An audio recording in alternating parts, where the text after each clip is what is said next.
Ya, terima kasih Anda masih bergabung bersama kami di Power Breakfast di segmen Create Up. Berbagai strategi dilakukan untuk mempercepat capaian digitalisasi UMKM terus dilakukan. Nah, kerjasama yang sinergis antara stakeholders terkait dapat menjadi salah satu kunci percepatan digitalisasi UMKM. Digitalisasi menjadi kunci perluasan pasar produk UMKM. Diperlukan strategi untuk mempercepat digitalisasi UMKM. Menteri Perdagangan RI Muhammad Lutfi menyatakan demi memuluskan proses transformasi digitalisasi UMKM, ada dua hal yang menjadi kunci. Kunci pertama adalah kolaborasi, memerlukan kerjasama yang sinergis antara stakeholder terkait. Dalam kolaborasi itu perlu digenjot berbagai stimulus yang mendukung UMKM, mulai dari akses pembiayaan yang inklusif hingga berbagai inisiatif perbankan, serta subsidi bunga kredit usaha rakyat, fasilitas kredit modal kerja, dan insentif lainnya. Kunci kedua adalah inovasi. UMKM Indonesia dituntut mampu beradaptasi dengan segala perubahan kemajuan teknologi digitalisasi dan memiliki kemampuan untuk membaca analisa tren dan perkembangan pasar dalam negeri dan global. Dengan demikian, UMKM dapat menggerakkan pertumbuhan ekonomi Indonesia melalui dua kunci utama tersebut, kolaborasi dan inovasi ditambah dengan keterlibatan aktif seluruh komponen masyarakat. Berbagai sumber, IDX Channel.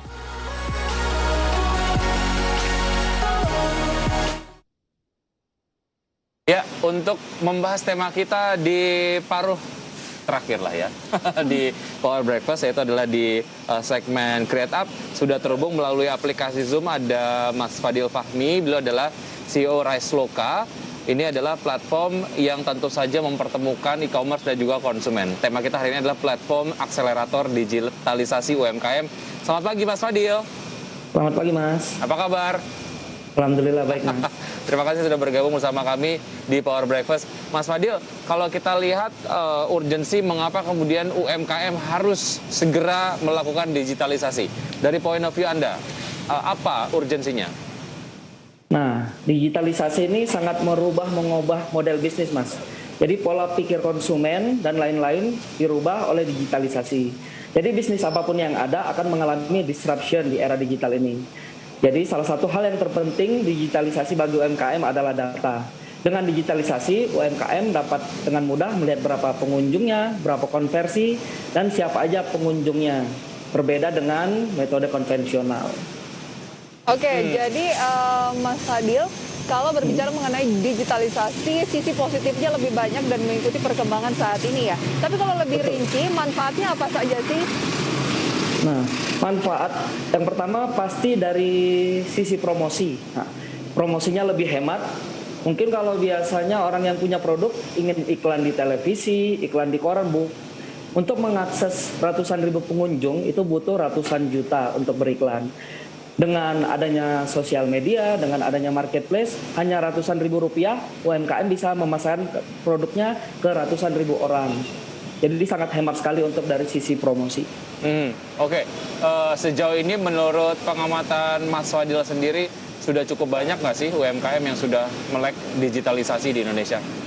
Nah, nggak bisa kita pungkiri Mas, sebenarnya pandemi ini membuat angka digitalisasi sangat meningkat. Nah, karena UMKM dipaksa go digital or go die. Tetapi ini masih rendah sekali sebenarnya. Dari 64 juta UMKM yang terdaftar di Indonesia, yang go online baru 13 ribuan saja. Tetapi di sektor hulunya, dari konveksi, garment, dan produsen sangat terbantu ketika mereka bekerja sama dengan stakeholder yang sudah go online. Oke. Nah, Mas Fadli, apa sih sebenarnya concern utama yang menjadi penghambat sehingga dari UMKM ini masih tampaknya belum melek dari digitalisasi? Nah, yang pertama sih faktor besarnya masalah mindset. Jadi mindset mereka untuk di online ini belum benar. Jadi para UMKM memikir bahwa online ini cukup dengan upload ke internet, deskripsi singkat, sudah bisa berjualan. Tetapi di online ini sebenarnya ribet cara orang datang ke toko kita, dan kita harus menjelaskan produk itu secara detail. Apalagi di dunia online ini para buyer atau customer kita tidak memegang produk kita secara fisik. Jadi kita harus menjelaskan lebih detail lagi sehingga tidak seperti beli kucing dalam karung.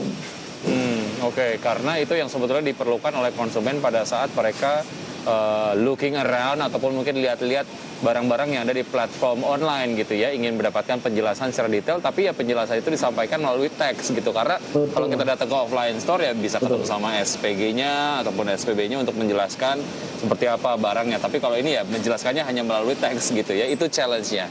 Oke, nah bicara mengenai bagaimana sebetulnya riseloka.com ini dapat menjadi salah satu solusi lah dari permasalahan mengenai digitalisasi UMKM di Indonesia. Kita akan lanjutkan usaha jeda berikut ini, Mas Fadil. Dan pemirsa tetap di Power Breakfast, usaha jeda kami akan segera kembali.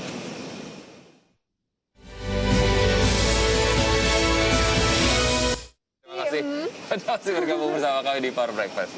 Oke, kita masih berbincang bersama Mas Fadil Fahmi, CEO dari riseloka.com. Tadi kita sempat berbincang mengenai berbagai macam alasan lah mengapa kemudian UMKM di Indonesia secara level digitalisasi itu masih belum banyak begitu ya. Nah, saya ingin fokus sebetulnya ke riseloka.com, bagaimana ini menjadi sebuah platform yang menawarkan solusi lah terkait permasalahan digitalisasi UMKM di Indonesia. Riseloka ini dimanfaatkan UMKM sebagai e-commerce enabler. Seperti kita ketahui, UMKM ini masih memiliki kesulitan untuk akses seperti website, baru melayani customer. Jadi kita fokus mereka di listing di platform Riseloka. Baru bagi mereka yang kesulitan memulai go online, kami bantu produknya dipasarkan secara online oleh reseller dan dropshipper yang bergabung di riseloka.com.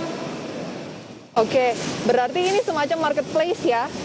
Nah, marketplace tapi fokus untuk reseller dan dropshipper, Mbak. Baik, ini bermula mulai idenya itu dan membuatnya itu di Bandung, riseloka.com. Tapi ini sudah mencakup berapa sih sebenarnya jumlah UMKM yang sudah bergabung?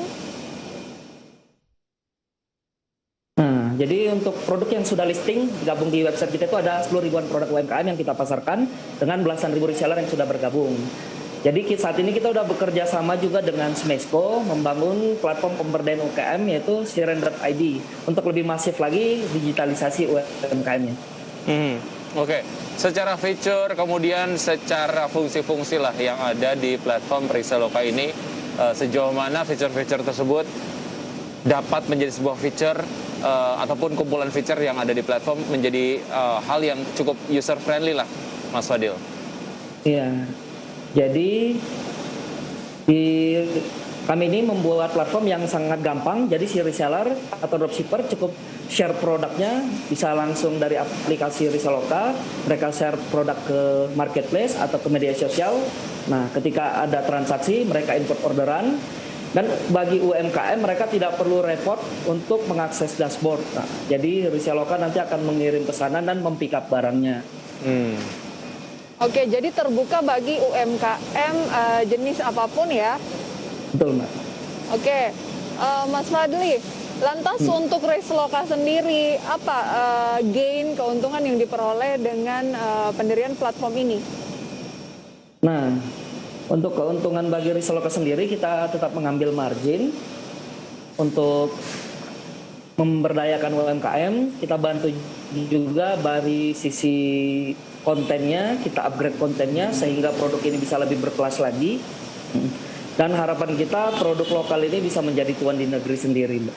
Oke, itu yang paling penting ya, karena sebetulnya banyak platform-platform e-commerce yang ada di Indonesia, walaupun memang secara market ini memang cukup besar, tapi ya yang ada adalah banyak sekali barang-barang impor yang kemudian dijajakan dan juga diserap banyak oleh masyarakat Indonesia.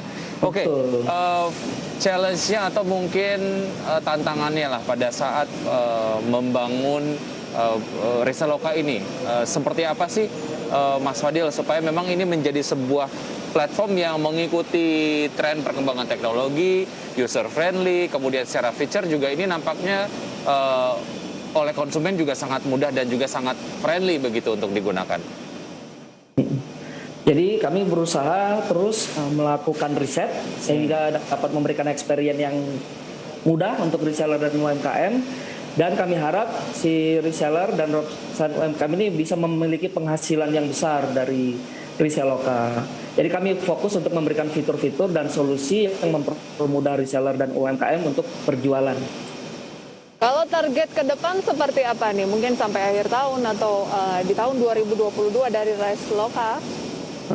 Target kita mungkin ke depan, saat ini kan kita masih fokus di Bandung.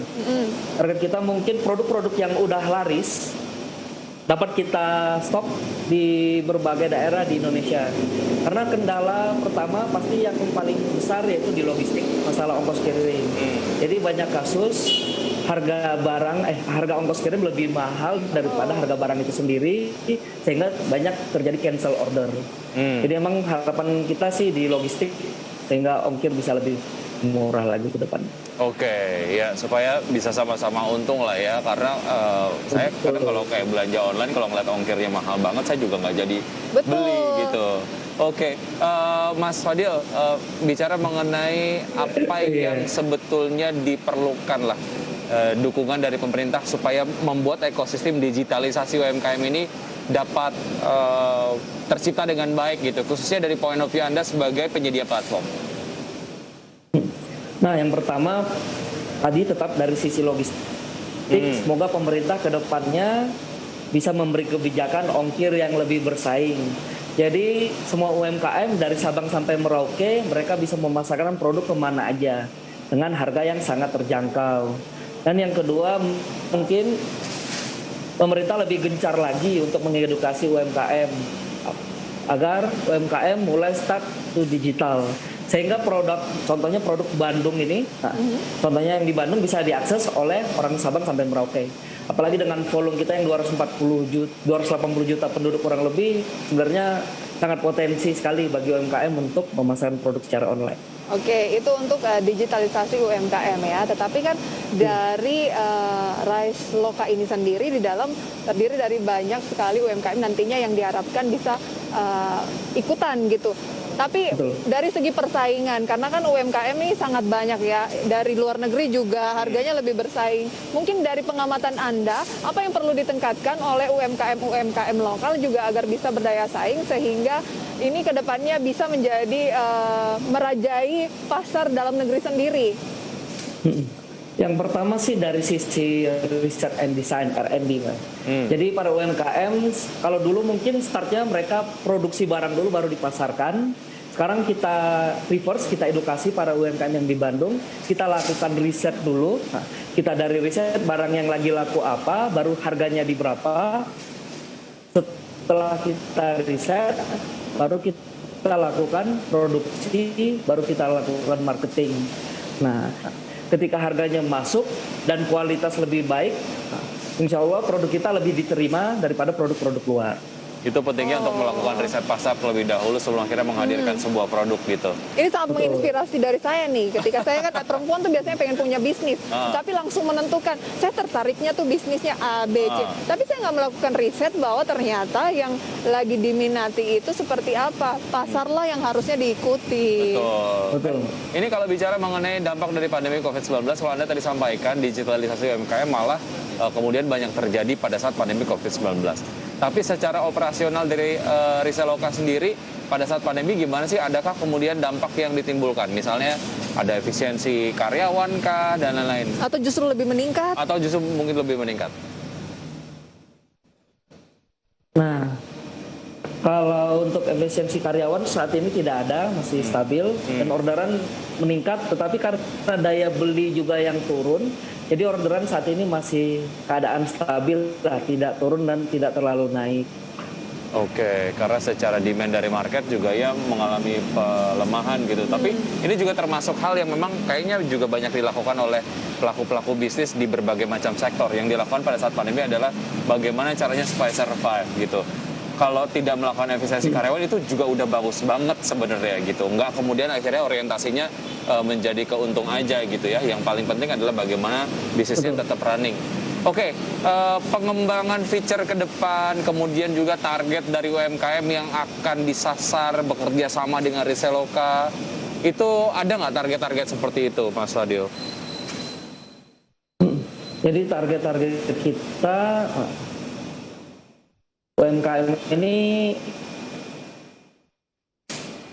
itu UMKM yang bisa memproduksi dengan kualitas produk dan pastinya yang amanah, Mas.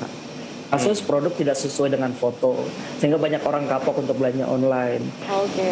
Jadi memang ini kita gencar terus edukasi para UMKM, ayo produksi barang sesuai dengan kualitasnya, sesuai dengan fotonya pelanggan.